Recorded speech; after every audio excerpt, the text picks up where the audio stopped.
The Negro in this country, the future of the Negro in this country is precisely as bright or as dark as the future of the country. Me driving my car in LA, I don't want to be stopped by the police because I don't know how it will end. You know, I don't know how I will react toward the arrogance of the police. There is a sense sometimes to try to push you to do something stupid so that they can draw their guns. Get out of the car! And then I will light you up! Get out! Wow! Now! Wow! Get out of the car! In zijn nieuwste film I'm Not Your Negro brengt gelauwerd filmmaker Raoul Peck de woorden van een van de bekendste schrijvers en gezichten van de Amerikaanse burgerrechtenbeweging tot leven. James Baldwin is one of the greatest writers in America. And he was an activist during the civil rights movement and wrote about it. He wanted to be a witness. At the same time, he was very active as well. Of course, he knew all the leadership of the civil rights movement and was quite a celebrity in the 50s, 60s, 70s in the US. Baldwin stond met Martin Luther King en Malcolm X in de voorhoede van die burgerrechtenbeweging. Samen vochten zij voor het einde van de segregatie en voor gelijke rechten voor zwarte Amerikanen in de Verenigde Staten. Any white man in the world says, give me liberty or give me death. The entire white world applauds.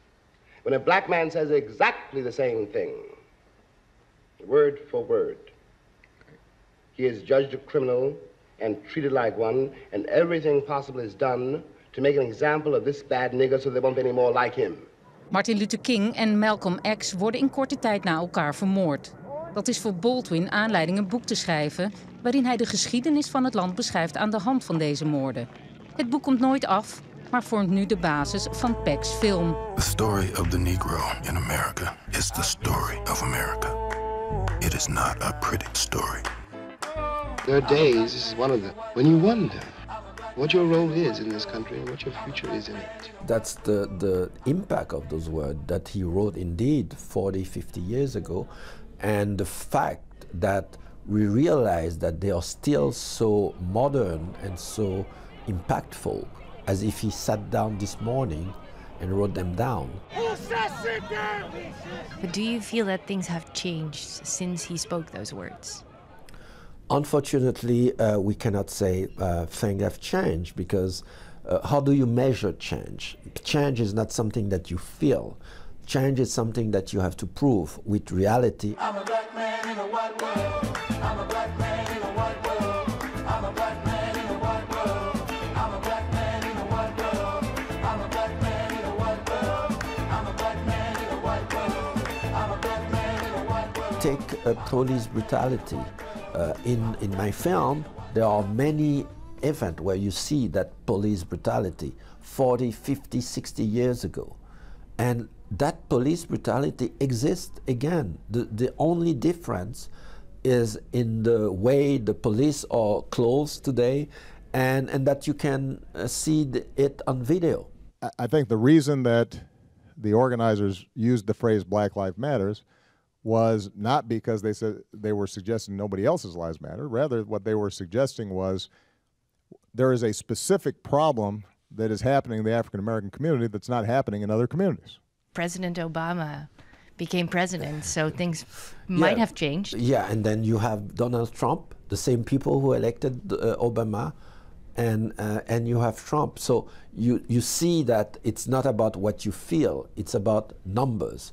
And if you take any kind of numbers, unemployment, poverty, housing, health care, prisons, you know, how many black people are in prison in percentage of their population, you know, all those numbers, this is the reality.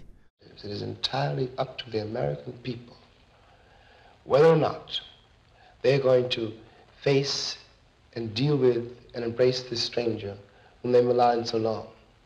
What white people have to do is try to find out in their own hearts why it was necessary to have a nigger in the first place. One of the aspects of what Baldwin is saying, you know, about the racist situation is that, you know, I did not invent slavery. I did not invent Jim Crow in the US. I did not invent racism. This is a problem that comes from outside of myself. Because I'm not a nigger. I'm a man. But if you think I'm a nigger, it means you need it. It means that, you know, let's take my example. I don't wake up in the morning and say, oh my God, I'm black. I'm just a person, that's it. But once I start connecting with the society around me, I see in your eyes or anybody's eyes, oh, they are looking at me a certain way. If I'm not the nigger here, and you invented him, you, the white people, invented him, then you got to find out why.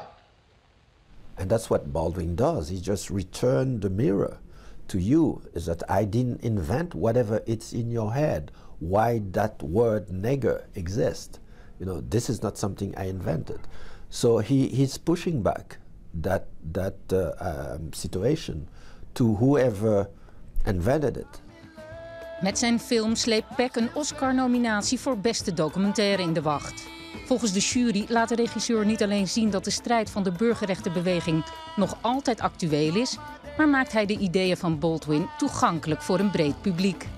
He specifically talks about the civil rights movement experience, but he opened it to the whole Western civilization. He opened up to our lack of empathy toward the others, whoever the other is. You know, that's, I think, the main part of this film. Baldwin talks to you not because you are black or you're white, but he talks to you because you are a human being. I'm a black man in a white world.